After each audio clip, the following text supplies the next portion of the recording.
Hello मेरे प्यारे साथियों, जय हिंद, नमस्कार। कैसे हैं आप लोग? आशा करते हैं आप लोग ठीक होंगे। दोस्तों, आज का सेशन बहुत ही महत्वपूर्ण होने वाला है।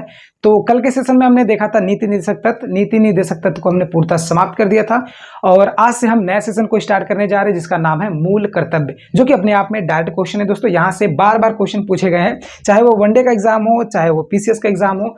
और तो आज हम इसको पूरे डिटेल के साथ डिस्कस करने हैं, तो वीडियो में लास्ट तक बने रहना। और वीडियो अच्छी लगेगी तो please like, subscribe and share जरूर करना। तो चलिए सीधे चलते हैं बोर्ड पे। दोस्तों, आज का जो महत्वपूर्ण सेशन है, चलिए स्टार्ट करते हैं। कह रहा है कि मूल कर्तव्य की बात कर लें तो आइए देखते हैं। कह रहा है कि मूल कर्तव्य के भाग, अगर मूल कर्तव्य है तो दोस्तों किस भाग में लिया गया है या किस भाग में दिया गया है। तो आइए देखते हैं। जो मूल कर्तव्य है दोस्तों, वो दिया गया है भाग 4 का में। क्या दोस्तों, यहाँ से डायरेक्ट क्वेश्चन प्री का बनता है, चाहे वो पीसीएस का एग्जाम हो, चाहे अदर कोई एग्जाम हो। आप पीसीएस का एनालाइज करेंगे तो आपको यहाँ से देखने को मिल जाएगा कि मैचिंग दे सकता है, कभी डायरेक्ट फैक्ट पूछता है। तो एक एक चीज हम डिस्कस करेंगे, कुछ भी छूटने वाला नहीं। बस आप लोग वीडियो में धैर्य बनाकर रखिए और वीडियो को लास्ट तक देखेंगे तो सारी चीजें समझ में आ जाएगी। ठीक है, तो जो भाग है दोस्तों वो किसमें है?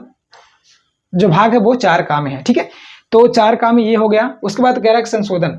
तो संशोधन जो है, संशोधन किस लिए किया गया दोस्तों? क्योंकि मूल कर्तव्य जो है इसमें एडिशन मतलब किया गया है अलग से। क्योंकि नीति निर्देशक तत्व में किस भाग, जो नीति निर्देशक तत्व है दोस्तों वो भाग 4 का भाग है।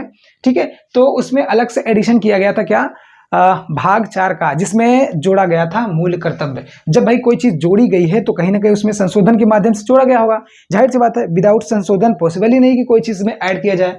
तो वो संशोधन हुआ था दोस्तों, कौन सा? 42वां संविधान संशोधन 1976 हुआ था। क्या दोस्तों?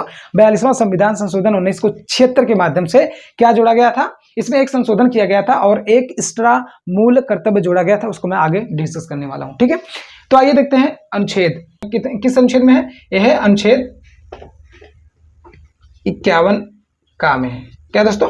यह है अनुच्छेद 51 का में। ठीक है, आई थिंक चीजें आपको क्लियर हो गई होगी।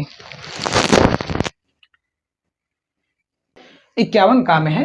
ठीक है, इसके अनुच्छेद की बात कर लें तो 51 का में इसमें देखने को मिल जाएगा। उसके बाद कह रहा है कि वर्तमान में पूछ रहा है कि कितने मूल कर्तव्य है दोस्तों? तो वर्तमान में 11 मूल कर्तव्य है। कितना? वर्तमान में 11 मूल कर्तव्य है दोस्तों। आपको 11 मूल कर्तव्य देखने को मिल जाएंगे। अभी इसके बारे में हम जितने 11 मूल कर्तव्य है उसको हम एक एक करके पूरा डिटेल में उसका हम एनालाइज करने वाले हैं कि जो मूल कर्तव्य 11 है वो कौन कौन से हैं। उसके बाद इसके स्रोत की बात कर ले तो इसका स्रोत कहाँ से लिया गया? इसका स्रोत लिया गया है रूस से लिया गया है दोस्तों। कहाँ से? रूस से लिया गया है। यहाँ से भी कई बार क्वेश्चन पूछे गए हैं। ठीक है, उसके बाद पूछ रहा है कि इसकी प्रकृति कैसी है। प्रकृति हमने पीछे भी पढ़ा था, प्रवर्तनीय अपरिवर्तनीय।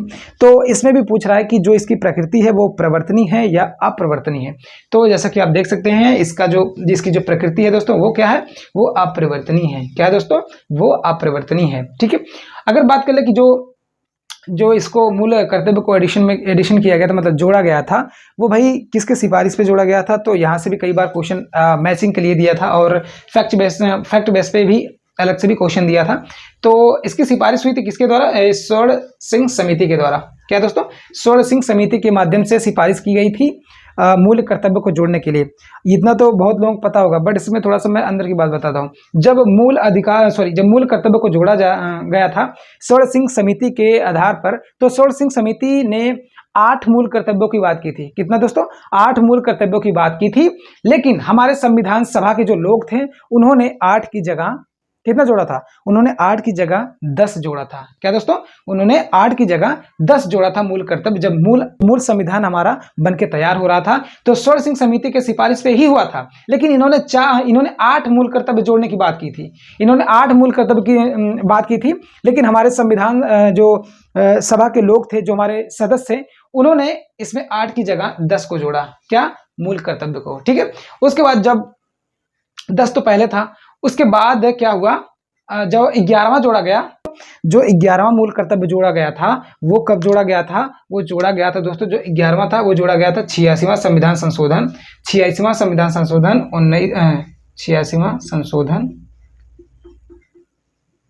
2002 के माध्यम से आ गया था। कब? 86वां संविधान संशोधन 2002 के माध्यम से। ठीक है, आई थिंक ये चीजें आपको क्लियर हो गई होगी। जो मूल संविधान में 10 मूल कर्तव्यों को जोड़ा गया था वो स्वर्ण सिंह समिति के आधार पर जोड़ा गया था।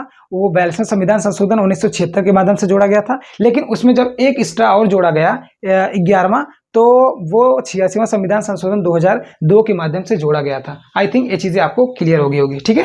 और 11वां संविधान जो 11वां मूल कर्तव्य जोड़ा गया था, उसमें एक बात कही गई थी क्या दोस्तों, उसमें कहा गया था जितने भी अभिभावक हैं, जैसे जितने भी माता पिता हैं, उनके बच्चे जो होंगे उनको स्कूल जाने के लिए, उनको शिक्षा ग्रहण करने के लिए को प्रेरित करेंगे, मतलब उनको स्कूल भेजेंगे। ये सभी अभिभावक की जिम्मेदारी होती है, 11वां मूल कर्तव्य में बताया गया है, ठीक है। तो आइए दोस्तों एक एक करके जो 11 मूल कर्तव्य थे उनको हम डिस्कस करने वाले हैं। तो आप लोग ध्यान से देखिएगा कि 1 से लेकर के 11 तक हम सभी इसमें इंक्लूड किए हैं। और एक एक चीज़ को ध्यान देना दोस्तों, अगर यहाँ से क्वेश्चन पूछेगा तो आप कंफ्यूज हो जाएंगे अगर अच्छे से नहीं देखेंगे। तो चलिए स्टार्ट करते हैं एक एक मूल कर्तव्य को। कह रहा है पहले हम मूल कर्तव्य की बात कर ले, तो कह रहा है कि राष्ट्रगान, संविधान व राष्ट्रीय ध्वज का सम्मान किया जाएगा। क्या दोस्तों, राष्ट्रगान, संविधान और राष्ट्रीय ध्वज का सम्मान किया जाएगा, ठीक है, पहला क्लियर। दूसरा कह रहा है कि स्वतंत्रता आंदोलन के जो आदर्श हैं, मतलब स्वतंत्रता आंदोलन के समय जो आदर्श थे दोस्तों, उन आदर्शों को अपने दिलों में, अपने अंदर, अपने आत्मा में सजो कर रखना है, मतलब उन चीज़ों को भूलना नहीं है। जो स्वतंत्रता के समय बहुत हमारे महापुरुष लोगों ने कितनी बड़ी बड़ी कुर्बानियां दी है, तो उन चीज़ों को हम इतने आसानी से नहीं भुला सकते दोस्तों। उन्हीं सब चीज़ों को हम अपने अंदर सजो कर रखेंगे, उन्हें हम आदर्श के रूप में अपने अंदर बसा के रखेंगे, उन्हें हम कभी नहीं भूलेंगे, ठीक है। तो दूसरा ये कह रहा है। और तीसरा कह रहा है कि देश के राष्ट्रीय व अखंडता को बनाए रखना, मतलब जो देश की राष्ट्रीयता है, उसकी अखंडता है, उसको हमें बना के रखना है, ठीक है, ना कि हमको डिवाइड करना है, ठीक है। उसके बाद चौथा कह रहा है कि जब भी देश बुलाए हमें तैयार रहना पड़ेगा। दोस्तों चौथा कह रहा है कि जब भी देश को कोई आन पड़े, कोई मुसीबत पड़े, तो हम जैसे भारतीय नागरिकों को हमेशा अपनी भारत माता के रक्षा के लिए हमेशा तैनात रहना चाहिए। ये नहीं दोस्तों कि केवल बॉर्डर पे जो हमारे सैनिक है केवल वही तैयार रहेंगे, तैनात रहेंगे, जी नहीं, ऐसा नहीं। वो तो हमारी रक्षा शुरू से करते ही आ रहे हैं, बट कहीं ना कहीं जब भारत पे बहुत बड़ी मुसीबत आने वाली हो, जैसे कोई ऐसी मतलब संकट आने वाली है, तो हमें सैनिकों के साथ साथ हमारे पूरे भारतीय नागरिकों को तैयार रहना पड़ेगा अपनी भारत माता की रक्षा के लिए। तो वही चीजें यहाँ पर कहा है कि जब भी देश बुलाए हमें जाना पड़ेगा या हमें तैयार रहना होगा, ठीक है। उसके बाद आगे कह रहा है, पांचवा कह रहा है कि महिलाओं के सम्मान के विरुद्ध, क्या दोस्तों, महिलाओं के सम्मान के विरुद्ध अगर कोई प्रथा है कि जिसमें ऐसी कोई प्रथा हो जिसमें महिलाओं का सम्मान नहीं किया जा रहा है, तो ऐसी प्रथा को त्याग किया जाएगा, ऐसी प्रथा को त्याग किया जाएगा। दोस्तों ये बहुत अच्छी बात, अब तक जितने भी हमने मूल कर्तव्य पढ़े वो अपने आप में एक बहुत ही ज्यादा प्रेरणादायक है दोस्तों। ये ऐसी चीजें जिस संविधान में इंक्लूड की जाएगी तो वो संविधान अपने आप ही सुनिश्चित यानी सुंदर हो उठेगा और विकास के रास्ते पर चल पड़ेगा, ठीक है। उसके बाद आगे कह रहा है कि छठा नंबर कह रहा है कि अपनी संस्कृति को बनाए रखना। जो हमारी संस्कृति है, जो हमारा कल्चर है दोस्तों, उसको हमें भूलना नहीं है, उसको हमें बनाए रखना है। कुछ लोग विदेश चले जाते हैं, फॉरेन चले जाते हैं, तो अपने कल्चर्स को भूल जाते हैं, लेकिन ऐसा नहीं करना है। हम दुनिया के किसी भी कोने में रहें, कहीं भी पढ़ाई करें, कहीं भी जॉब करें, कहीं भी कुछ भी करें, लेकिन हमें अपनी कल्चर को भुलाना नहीं है, हमें अपने कल्चर को याद रखना, हमारी संस्कृति जो परंपरा है वो चीज़ें हमें याद रखना है, ठीक है। आई थिंक यहाँ तक क्लियर हो गया।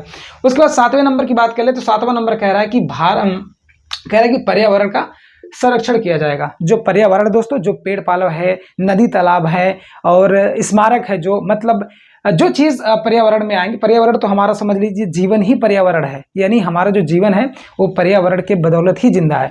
तो जब भाई पर्यावरण हमारे जीवन की रक्षा कर रहा है, तो जाहिर सी बात है पर्यावरण को हमारा भी कर्तव्य बनता है कि हम रक्षा करें।